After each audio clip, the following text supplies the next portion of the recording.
Shalom, selamat malam Bapak Ibu yang saya kasih dalam Yesus Kristus. Pada malam hari ini kita akan bahas tentang Tuhan yang berperang. Sebelumnya kita satu dalam doa. Bapa kami yang surga, terima kasih Tuhan bersama baik kami, Kau yang menyertai hidup kami, Kau yang memelihara kami, melindungi kami, dan Kau terus mengurapi kami dengan urapan yang baru. Kuasai Tuhan, kami Tuhan dalam kuasa Allah Roh Kudus dari selama-lamanya sampai selama-lamanya. Roh Kudus urapi kami dalam perjalanan saya dan firman Tuhan malam ini dalam Tuhan Yesus. Amin. Kita akan membahas tentang Keluaran 14 ayat 14. Tuhan akan berperang untuk kamu dan kamu akan diam saja.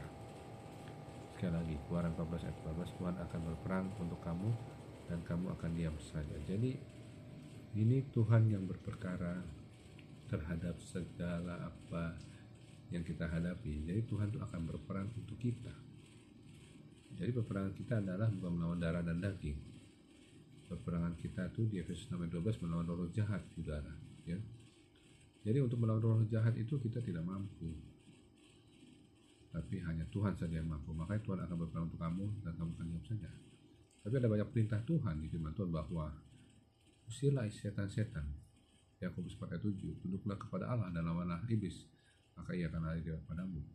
Di sini akan kita bahas tentang Tuhan yang berperang itu berhubungan dengan kalau kita tunduk kepada Allah. Kita baca ya Yakobus 4 ayat 7. Karena itu tunduklah kepada Allah dan lawanlah iblis, maka ia akan lari daripadamu. Jadi ketika kita sudah menundukkan diri kepada Allah, tunduk kepada Allah itu artinya berserah dan meminta Tuhan untuk mengambil alih hidup kita. Nah ini penting karena Tuhan mengambil alih hidup kita itu berarti akal budi kita pun diambil alih oleh Tuhan. Pengalaman-pengalaman kita diambil alih oleh Tuhan. Bahkan keilmuan akademik kita dengan detail-detail kita itu juga diambil alih kepada Tuhan. Akhirnya Tuhan itu mengambil semuanya. Ya. Ketika kalau kita sudah mengambil semuanya, baru kita bisa melawan iblis. Karena lawan iblis itu tidak bisa pakai akal budi, tidak bisa pakai teori, tidak bisa pakai apapun pengalaman-pengalaman, ya, atau ajaran manusia, tapi hanya tunduk kepada Allah.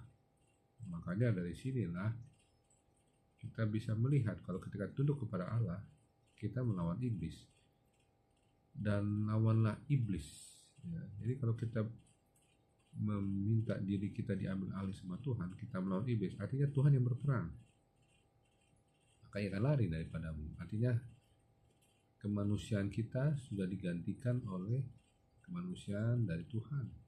Dan Tuhan Yesus Kristus pernah jadi manusia, ya. Jadi akan diberikan Roh Kudus yang utama, karena Roh Kudus ini bicara tentang Allah, Roh Allah, ya. Jadi Roh Yesus itu juga.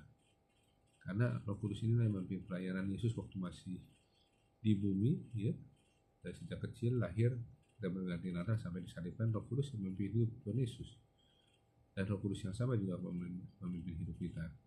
Makanya untuk pemimpinan Roh Kudus itu diperlukan istilahnya shutdown, ya. Shutdown dari pikiran, pengalaman, bahkan akademik ilmuwan kita harus di shutdown, ya. Kalau mau kita melawan iblis harus di shutdown, artinya kita tidak bisa lagi mengandalkan akal budi, keilmuan maupun pengalaman.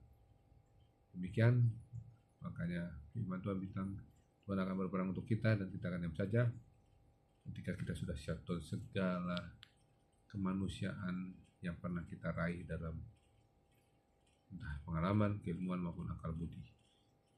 Tapi kita meminta kemanusiaan firman Tuhan yang menjadi manusia itu Yesus, supaya kita juga menjadi sama seperti Dia. Haleluya. Kita dalam doa Bapa di surga, terima kasih Tuhan untuk firman-Mu Tuhan yang indah, yang dahsyat, yang sungguh ajaib. Kami percaya Tuhan firman Tuhan Allah hidup dan kuat. Firman Allah hidup, kuat, dan lebih tajam dari pedang mata dua manapun, ya, menusuk sama dalam sampai memisahkan jiwa dan roh.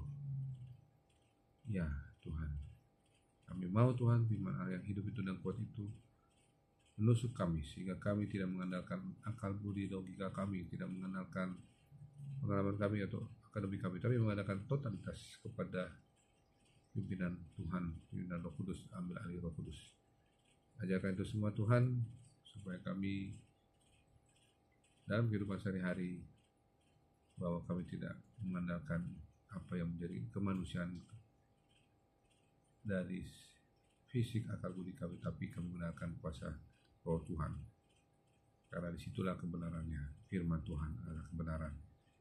Urapi kami Tuhan dalam tidur, berikan kami tidur nyenyak, seperti firman Tuhan Amsal 19 ayat 23. Takut akan Tuhan mendatangkan hidup, maka orang bermalam dengan puas tanpa ditimpa malapetaka. Kami mau Tuhan, kami mau punya roh takut akan Tuhan yang mendatangkan hidup, dan kami bermalam dengan puas tanpa ditimpa malapetaka.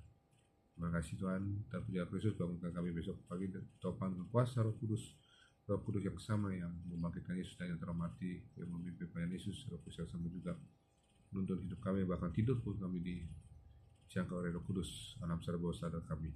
Roh kematian dini, napas jantung pasang gelap, organ-organ kami dipimpin oleh Roh Kudus, dijangkau oleh Roh Kudus dalam perlindungan darah Bapak Tuhan.